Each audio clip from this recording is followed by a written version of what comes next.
But you know, we used to get naked in the caravan. Gordon has had this thing in the morning to wake me up. No, seriously, he used to wake me up, and he actually admitted he used to bash his willy on my foot. Did he? Yes, to wake you up? Every morning he was like, poop, poop, wakey, wakey. I was like, are you for real every morning? Stars spend years polishing their image, only to completely ruin it with way too honest confessions. Is there a lie detector test connected to this? Yes, you must be honest. Never have I ever sexted.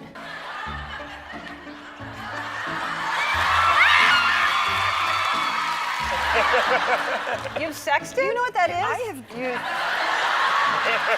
I have used technology for a lot longer than you have, Ellen. Oh, all right.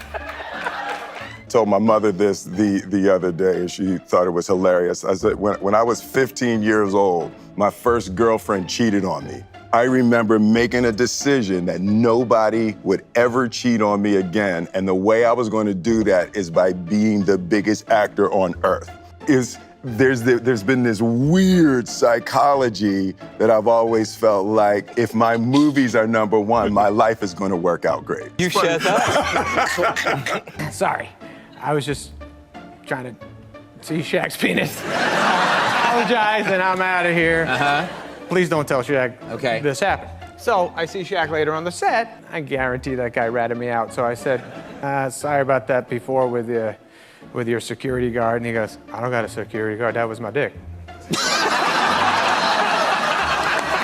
Shaq's bodyguard caught Adam Sandler doing something crazy suspicious and later exposed the whole thing on Conan. Okay, then comes this thing. So we play basketball. We got to get back to the movie set. Shaq has to take a shower. So everyone's like, all right, we'll see you later, Shaq. In my head, I'm like, I got to see Shaq's penis. So I can't pass up that opportunity. I mean, for historical reasons. Yeah, it's not a gay thing. It's just like, gotta see that. Yeah. Shower, I kind of turn around backwards and walk backwards a little. Like Walking backwards because you want to look kind of... Like I was gonna trick him. Like I just walked backwards and I saw it and I was like, hey, what's up? And I'm walking backwards, doing my routine, getting closer to the shower, and then I turn around and I go, all right, I'm gonna see the next thing right now. Bodyguard is there. And his bodyguard is just so strong and big. This is my livelihood. Yeah. And my palate's insured for millions. Right, well, you just ate bull's penis covered in hot sauce, so that, you might want to call your lawyer. Okay. You eat a lot of bad food. When's the last time you your pants? You are a successful, you are a Michelin star chef, one of the greatest exports Britain's ever had. You are married, you have 4 beautiful children. When was the last time you your pants? He's going for it! Oh my word! What Matthew McConaughey thought was a genius idea turned into his worst nightmare right before cameras rolled. So I said, I'm not going to read this script, Scorpion Spring. I'm not even going to read the scene. I know the scenario. I know my man. I'll show up on the day and I'll do what he would do. Cut to, I'm on the set of Scorpion Spring. I'm about to shoot that scene. Well, obviously, I get a little bit nervous because the PA walks by and says, you want to check out the sides? And I say, yeah, let me see the sides. I grab the sides. I'm on my mark. We're about to say action. I have a peek. 1 page, 2 pages, 3 page, 4 page. Monologue. My guy. In Spanish. Tell the people why you were excited to work with Matthew. Well, I was a few reasons. I had been a fan for, a while, like many people. And I remember sitting down with Chris. It sounds unbelievable. Who are you going to cast in it? And he said, well, I've been thinking about Matthew McConaughey. And he goes, oh, you think that's a good idea? Have you seen Mud? I've seen Magic Mike. And Chris goes, yeah, well, most people who have seen Mud think that, he's really, really good.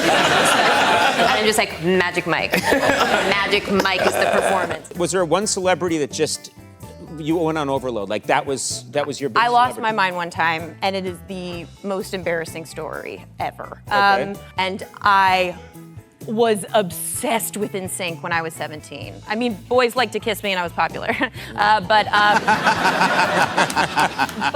Jillian Bell tried so hard to impress Justin Timberlake that she panicked and said the most unhinged thing possible. Just come and hang out. Yes, he's just like friends with everybody. So like, I'm just stopping by. And this was my reaction. He walks in and I went,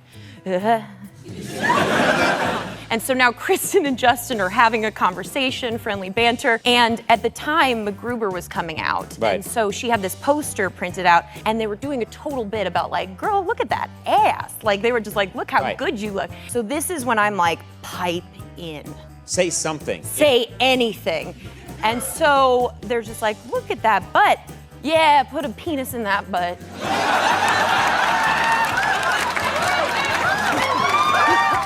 And I remember saying to no one in particular, can I get 12 minutes? But maybe long enough to go learn a 4-page monologue in Spanish because, hey, I took a semester of Spanish in the 11th grade. Well, it was not long enough to learn 4 pages in Spanish, and I went back and did the scene. I've never watched it, too embarrassed to, but I learned that day, you've got to prepare to have your freedom.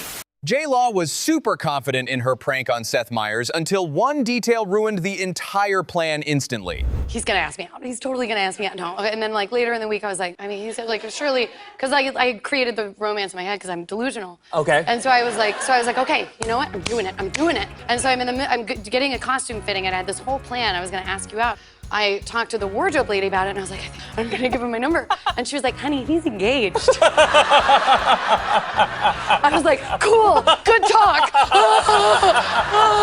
Gave Larry David my number. He never called me. I texted Amy actually the other night because I was, and I wrote to her because I was randomly watching Curb Your Enthusiasm, and I said, I have so many sexual and boyfriend marriage feelings for Larry David. I feel like I'm gonna be sick. So happy Jennifer Lawrence told you that story. I'm so glad that you have that in your back pocket every single day.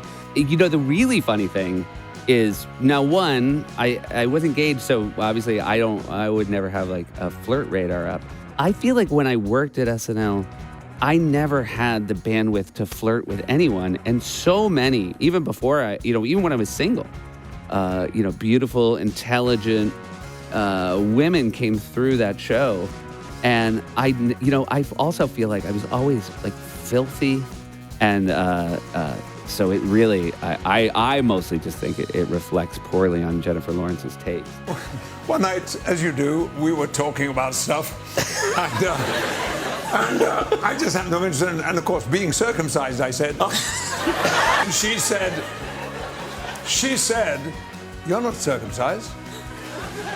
I said, that's ridiculous. I should know if I'm circumcised. Of course I am. But the next day, I happened to be seeing my doctor while he was down there. I said, excuse me, oh, by the way, my wife and I had a little disagreement. I am circumcised, aren't I? Because she says I'm not. And he goes, not.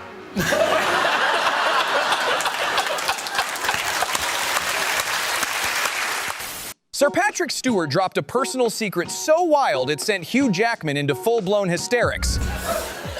You're gonna have to change your Facebook status now. Yes. No more beef stew. Let me tell you something. For some reason or another, listen to me, Jezebel. For some reason or another, I hate going. I like shitting before I go in the shower, but I like shitting before I go in the shower. I don't want to take a shower and then walk around with a dirty ass all day. You gotta stop every hour and clean it, and then it gets hot out. So I don't like it. I like taking a shit. System don't work according to your fucking pussy schedule. So you wash and then you come out. Some days I was taking a shower and as soon as the water would hit my back, I'd have to take a shit. I mean, that's the worst. Let me tell you something. When you got to dry off. Joey Diaz's brutally raw confession made Jessime Peluso literally beg him to shut up. Reclining her seat. Now this is a tiny little car and it's a stick shift. Yeah. So I take off my pants and I take off my underwear. Oh man. And I'm gonna make my way over to her side of the before transferring from one seat to another and crossing over the panel with a stick shift. Make sure you keep your trousers on. For that part, yeah. After that, take them off after that. After the stick shift, yeah. that was, but I got past that. Bryan Cranston aimed for a romantic honeymoon moment. but the entire thing imploded instantly. We were in Europe for a honeymoon, and one of the parts of the trip was to go from Switzerland to Italy.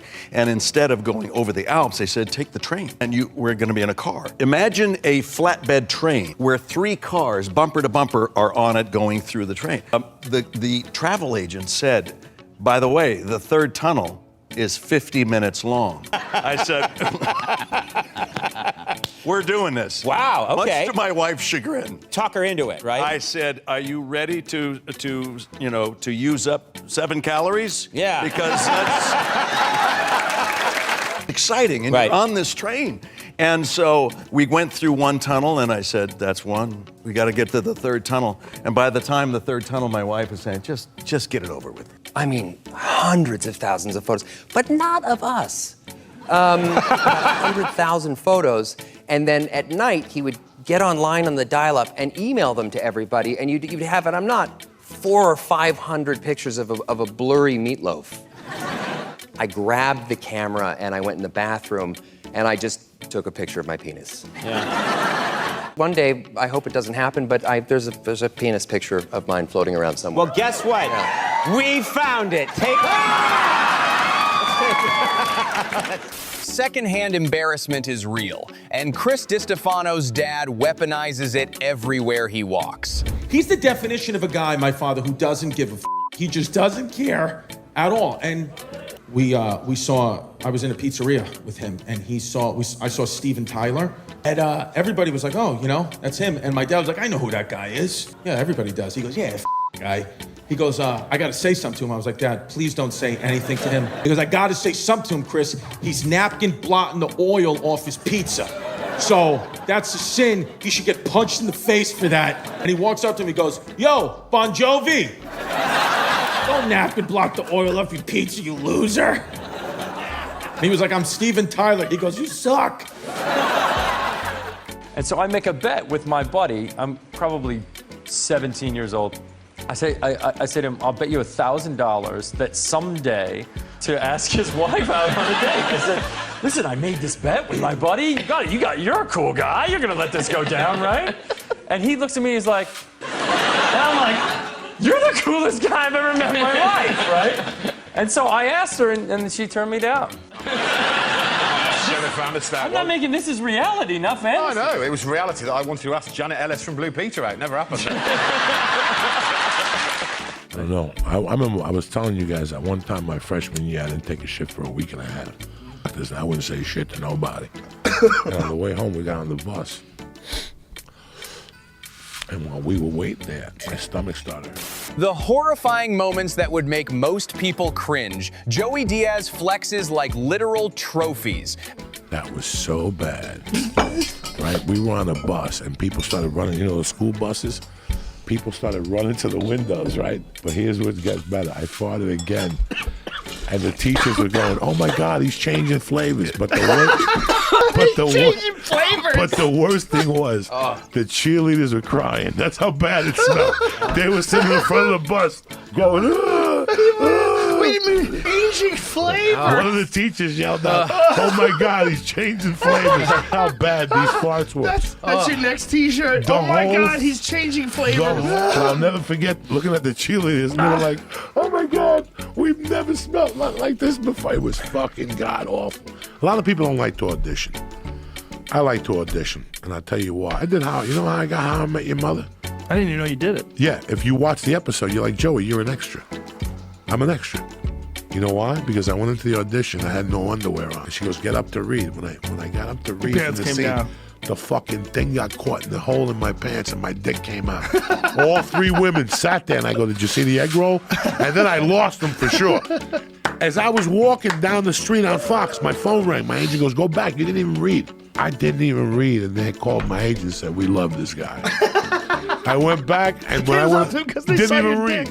Thanks for watching. Drop a comment, hit that like button, and subscribe for more viral stories.